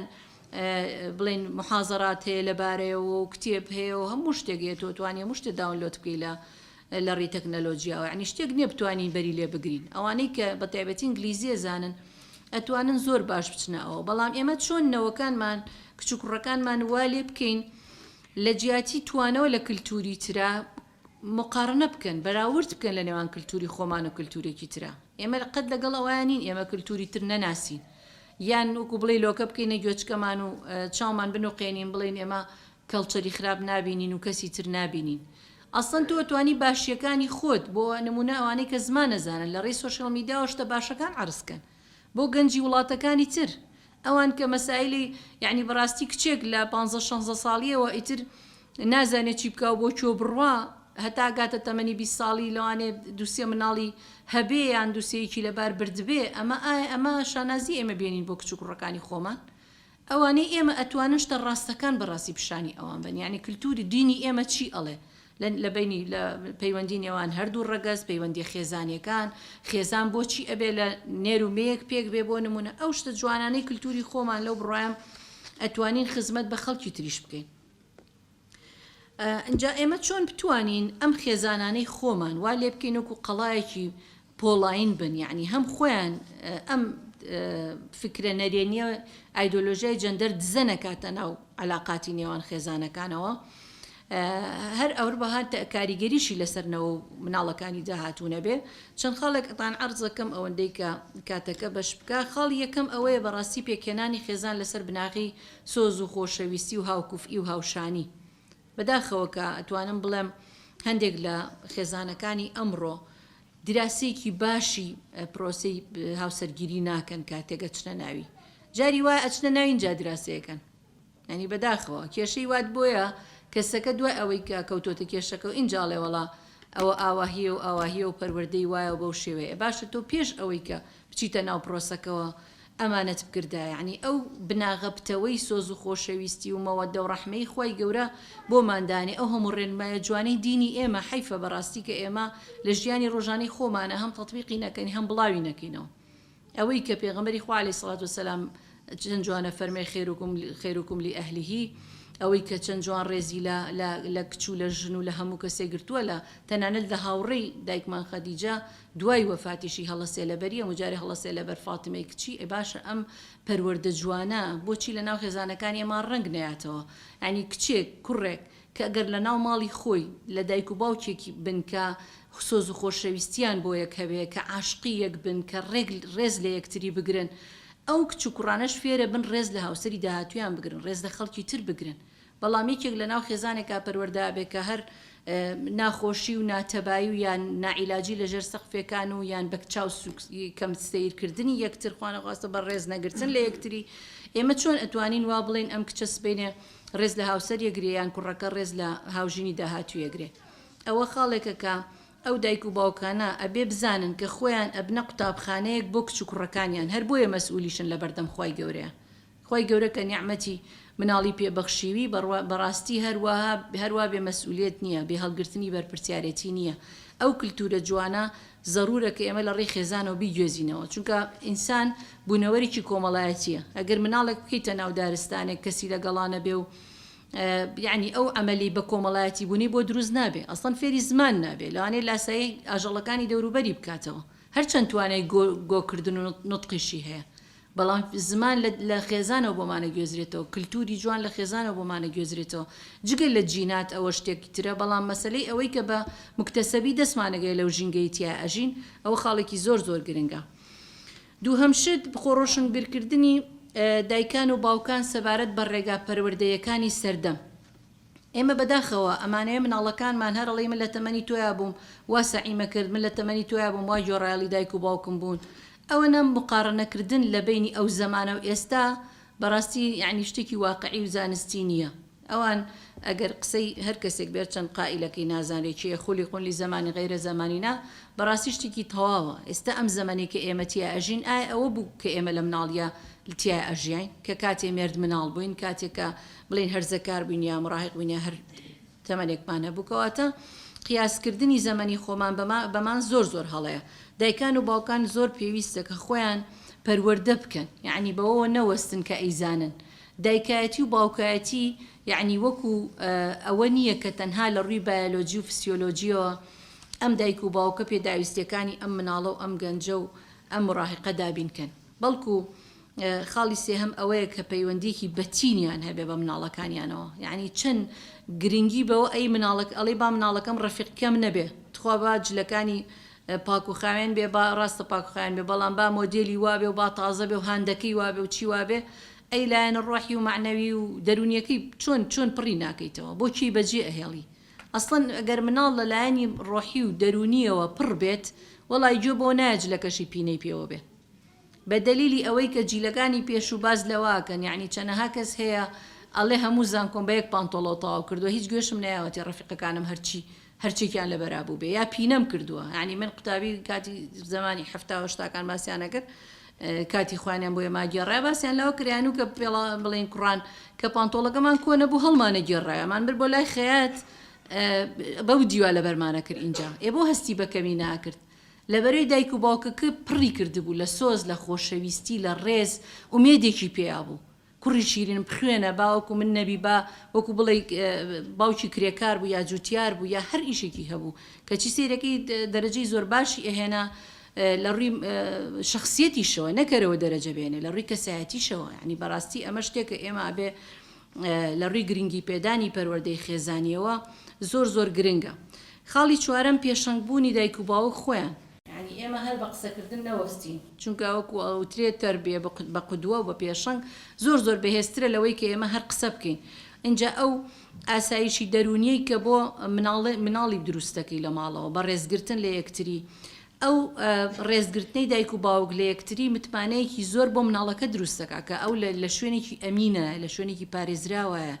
لایەنی دەرونی سازە بێ بۆ ئەوەی کە بە قسەت بکە کاریگەری ئەم ئایدۆلۆژیا نامۆیانی لە دەرەوە کاریگەری نەبێ لەسەری کە کاتێکە ئێمە ئەبێ نەهێڵین کە لێن لە ناو خێزانەکانمانە بێ بۆ ئەوەی وا نەزانین بانگەشەکانی بزوتنەوەی فێمینیزم و جێندەر نێتە ناو ماڵەکانمانەوە بڵێن وەڵا خۆ ڕاستەکە سەیری کە پیاو چۆن زوڵم لە ژنەکە و ژن ڕێز لە پیاو ناگرێ و وەکو بڵێ ستەمکار و دیکتاتۆریانە مامەڵە لەگەڵ یەکتریاکەن مناڵەکان ڕێز بۆ یەکتری دانانێن ئەگەر لە خێزانێکی وایە بێ بێگومان وەکو بڵیت ئەم ئەفکارانە دزە ئەکاتە ناو خێزانەکان کەواتە خاڵی پێنجەم ئەو پتەوکردنی خێزان و بە پیرۆز ڕاگررتنی زۆر گرنگە خۆت ئەگەر خێزانەکەی خۆمان بە پیرۆز بزانین لە داهاتووە کوڕکچەکانیش خێزانەکانی خۆیان بە پیرۆز دەزانن هەروە بۆ هەموو شتێپەنا نابەنە بەرەوەی کە لە یەکتر جیابنەوە بۆیە ئەم مەسەلەی گواستنەوەی کللتوریە خاڵێکی زۆر گرنگە کە دایکان و باوکان لەگەڵ فێرکردنی زمانە فێرکردنی یاسا و ڕێساکانی ژیان هوەری ژیانکردن دابوونەریتە جوانەکان نۆرمەکان اینجا ڕاستکردنەوەی هەڵەکان ئەمانە هەموو زۆر گرنگەکە بتوانن بیگوێزنەوە خاڵێکی تر ئاسانکردنی پرۆسی هاوسەرگیری و ڕێنمایی کچان و کوڕان بەوەی کە چۆن لە داهاتووە هاوسەری ژیانیان هەڵبژێرن یعنی ئەم مەسەلەیە زۆر جار کەم تەرخەمی دایکان و باوکانی تایە بەوەی کە ڕێنمایی ڕۆڵەکانیان ناکەن لە کچانیش و لە کوڕانیش کە چۆن هەڵببژێرن یعنی هەر بەجێڵن بۆ خۆیان یا هەرەڵێ وڵای تر کەیفی خۆیەتی باخۆی کەسێ بدۆزێتەوە یا حاڵە حسابێ لەم شێوازە ئاخرە بێتەوە بەرچاوڕوونی بکەیت ئەم لێرەوە بۆ چوو بڕوات یعنی ئێمە سەیرە وەکو ئەڵێ ئەگەر جیهازێک بکڕین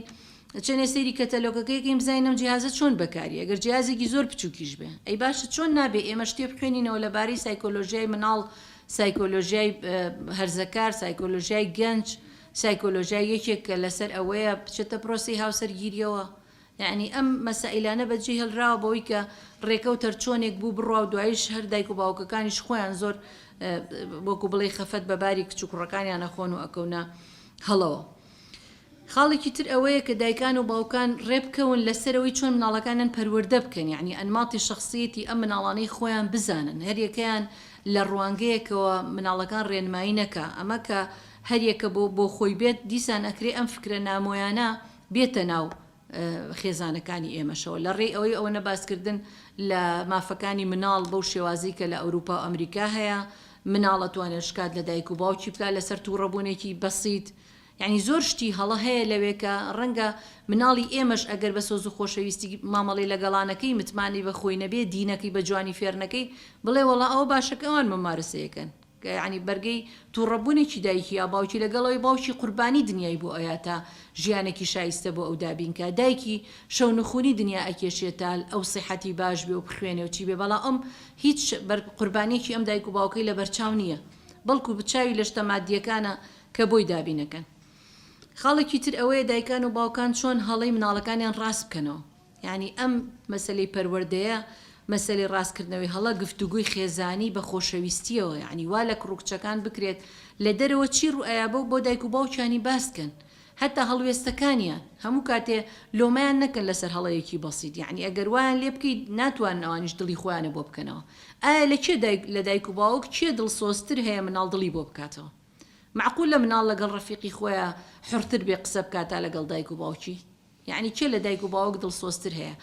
بۆ ئەوەی کێشەی ئەوروپا ئەمریکا فکری ڕۆژ ئاوە مەسلەی جێندەرە ئەوەیە وا لە کچوژن ئەکەن کە وا بزانێ ماڵەکەی شوێنی تەعزیب و ناڕەحەتی و بێتاقەتیە دەرەوە شوێنی حڕیەت و ئازادی و خۆشبەختی خۆشگوزەرانیە لەگەڵ ئەوەی کە ئەو سوکایەتی و دوولە ڕووجەنابتان دەست درێژی و ئەو شتانی کە لە ئەوروپا ئەمریکا هیچی کەم نەکردوێتەوە لەگەڵەوەی ئەو علاقاتی حڕیان هەیە و بە حسابی خۆیان ئازادن بەڵام توندوتیژیەکان و هەر لە فەڕەنسا لە سێ ژنێک دووچاری توندوتیژێ بێتەوە ئەی باشە ئەگەر حڕن و ئازادن لە پەیوەندیەکانیانە بۆچ دووچاری ئەمە ئەبنەوە کەواتە حوسنی حەسین و قەڵای تۆکمەی ئێمە خێزانە هەر کاتێ ئینسان لە خێزانی خۆی هاتە دەرەوە خێزانی بە داینەمۆی ژیانی خۆی نەزانی بەڕاستی لە هیچ شوێنێکی تر دەرون دروستی دەست ناکەوێت ئەو خۆش گوزەرانی کە مەبەستێتی بە هیچ شێوە دەستی ناکەوێت جا بۆیە دایکان و باوکان نابێ مناڵەکانیان جێبێڵن بۆ هاوڕێتی ئەوەی کە پێوتری هاوڕێتی ئۆنلاین ئێستا ئەوەندەم نەماوەژێک خاڵمەوە زۆر باش ئەوەی کە بە ئۆنلاین هاوڕێتی ئۆنلاین ئەوەی کە فرێندیانە لە فەیسبوک و نازام لە ئینستا و لە چی و لە چی تۆ مناڵەکەت بەجێڵی بۆ ئەمانە ڕێنمایی بکەن 5,000 فرێندی هەیە یەکێکیان بەکەڵکی نایە بە ڕۆژی تنگانە خۆت ئەبێ باشترین هاوڕێبی دایک و باوکە بێ خۆیان باشترینە خوشک و برایانە بێ خۆیان باشترین هاوڕێ یەکتر بن یعنی با خەڵک زەواجیشی نەکرد بێ با مناڵیشی نەبێ ئەبێ لەگەڵ ئەو دووروبەرەی کە تیا ئەژی ئەم مەسەلەی هاوڕێیەتیە بۆچی خەڵک تەمەتوع بەوەکە کە چات بکە لەگەڵ ڕەفیقەکانی کە چی تەمەتوع بەوە ناکە لەگەڵ دایک و باوکی خۆی قسە بکە یعنی بێمە بە دوای هۆکارەکانە بگەڕین وایان لێ بکەین کە ڕووی هەموو شتێکیان لە ئێمە بێ خاڵێکی تر ئەو بەهێزکردنی مەسلەی سیلەی ڕەحم و پەیوەندی خزمایەتی و دۆستایەتی ئەوە زۆر ئەساسە ئەوەی لە دینی ئێمەیە بەڕاستی خۆی گەورە لەگەڵ ئیمان بەخۆی باسی سیلەی ئەرحامەکە ئەوەی کە ئێمە لەم ڕۆژگارەیە زۆر کاڵبۆتەوە لەبەر چییە مەسلەی سیلەی ڕەحم یعنی ئینسان زۆر هەست بە ئینتیمای بەهێزە بێ هەست بە ئینتیما بۆ نەتەوەکەی خۆی بۆ خێزانەکەی خۆی بۆ خزمەکانی هەست بە قووەتەکە کەواتە ئێمە لێرە و ئەتوانین تەکنۆلۆژیا و ئەم ئایدۆلۆژیانەی کێن طبعا ئێمە ڤاکسینێکمان نییە بین لە مناڵەکان بڵێن نایاڵی فکری نامۆ بچێتە مێشکیانەوە بێ ئاگامان لەوە بێمەوەکو ڤایرۆسێکی نییە بەڵام ڤایرۆسێکی دەرونی و ڕەفتاری شاتوانم بڵێم هەر کاتێکە گۆڕانکاری لە کللتوری ئێمە دروست کرد زۆر قورسە بگەڕێنەوە ئەو علااقاتی کە ئێستا لە ئەوروپا ئەمریکا هەیە و جۆ بە زەواجی شەرعی و حەڵاڵ و حەرام نادێ هەروە لە شەو ڕۆژێکا لە دایک نەبووە بەڵام ئایا توان بگەڕێنەوە بۆ خۆناغی کە پێش ئەوە ئەتوانن قەنەعەت بە کچ و کوڕێ بکەن هەتاوەکو لە کەنیسە مارە نەبڕێن علااقاتیان نەبێت خۆ ئێستا تەمە ناکەن بگەڕێنەوە بۆ کاتە چونکە سوکایەتی زۆر گەورەی بەسەر ئافرەتە هێنا و هەرگیز خۆشبەختیشی بۆ مرۆڤەکان نەهێناوتەکایەوە من لەبەر کەمەتی کاتەکە خاڵی ترما بوو لە خزمەتانە عەرزەکەم هەڵیگرم بۆ کاتی گفتوگۆکان دەستان خۆش بێ و سپاس بۆ ئامادەبوونتان دووبارە و سەلام عەلەیکوم وەڕەحمەتوڵڵاهی وبەرەکاتوه ئینشاءالله شەمەی داهاتوو کاتژمێر دوو لە خزمەتتان نابین بۆ پانەڵێکی تر و دوو تەوەری تر و لەگەڵ دوو بەڕێزی تر دەستان خۆش بێت